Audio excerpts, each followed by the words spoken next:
show no indication of moving in that direction, Alex. But it's not just Republicans that are in the spotlight today. It's also Democrats. With your exclusive reporting, your NBC News scoop, about how the chair of the DNC is essentially calling for a total staff shakeup, asking for the resignation, right, of everybody who works for the committee. You write, a committee advising Tom Perez on the transition is now interviewing staff and others as part of a top-to-bottom review process to figure out who stays, who goes, what the structure is down the road. Put this into context, because Donna Brazile, didn't she do something similar when she was the temporary chair? This seems fairly explosive, is it?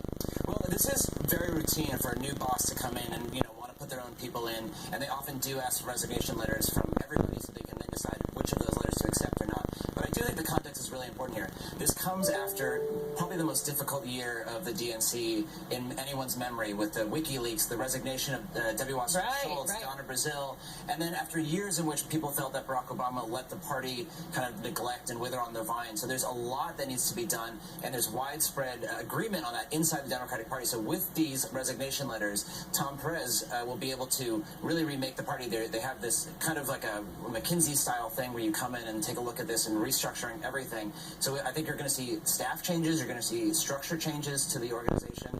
All in the next couple of weeks, you're going to see the vice chairs and the deputy chairs who have not traditionally had a role in the governance play a bigger role, and I think it could look very different than how it's looked in the past. So Tom Perez coming and trying to clean house, trying to get the house in order, if you will. But there's some interesting dynamics because he's the third DNC chair in just the last year. He's got this interesting relationship, it seems, with Keith Ellison. Would you call it an uneasy alliance? I'm curious what your sources are telling all you guys. Well, Keith Ellison was his top rival in the chair's race. Former foes.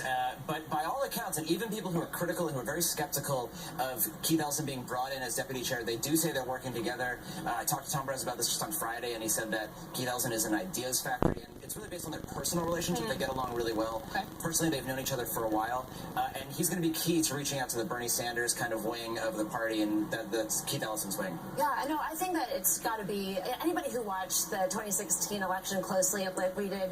I mean, it was the DNC. It was such a nightmare. I mean, they really, you can really see that they do need to utterly reorient what their mission is and what they do. And one would think that their job ought to be finding the next leader of this party that's really cracked apart. And that seems to be a role that they were not playing in 16. To talk about that, I want to bring in somebody that you guys are all very familiar with, former Pennsylvania Governor Ed Rendell. Governor, thank you for being with us. Former, obviously, we should also point out, head of the DNC. You have been in this position, Governor. California Governor Jerry Brown told Chuck Todd he wouldn't wish this job on anyone. So lead on your perspective. Tell me what you think about this shakeup now from Tom Perez at the DNC, asking for all these resignations. What's your take? Well, good morning, Allie. I think the resignations are somewhat ordinary. I think they'll pick and choose among the people who stay, and there are a lot of good young people who've done a good job in the DNC. But what Tom Perez and Keith Ellison have to do is change the culture. We've become a party that's been focused just on our constituencies, on our individual constituencies, trying to piece them together in a winning coalition. And we've been a big donor party.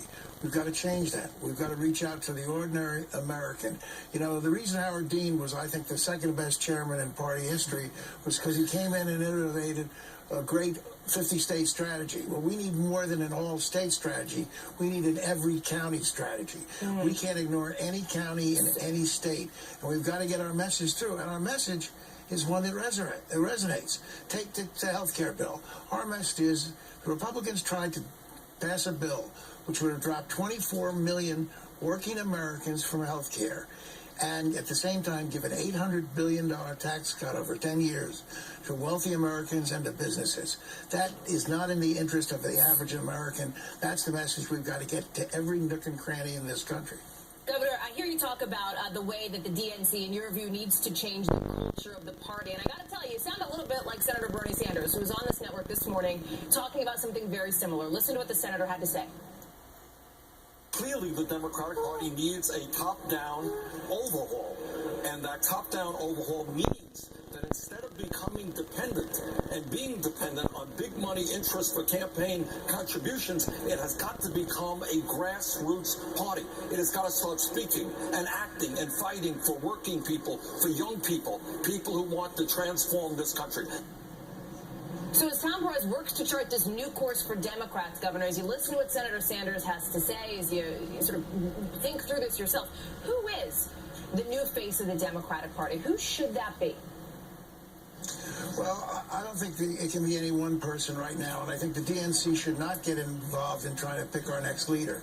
I think our next leader is going to emerge through the process. But I think the DNC has to be a leader in getting our message out, and certainly Senator Sanders has a very good message. But I saw that interview, and one question he was asked that he didn't really head on was, or, for example, pro-life Democrats, is there a place for them in the party? And the answer is yes, there is. One of the best senators in the United States is Pennsylvania's own Bob Casey. He happens to be, as a matter of religious belief, pro-life. But he's not adamantly pro-life, and he's a tremendously popular person in Pennsylvania because he appeals to those ordinary folks, ordinary working folks. Okay. He has appeal in every county in the state. We need Democrats like that.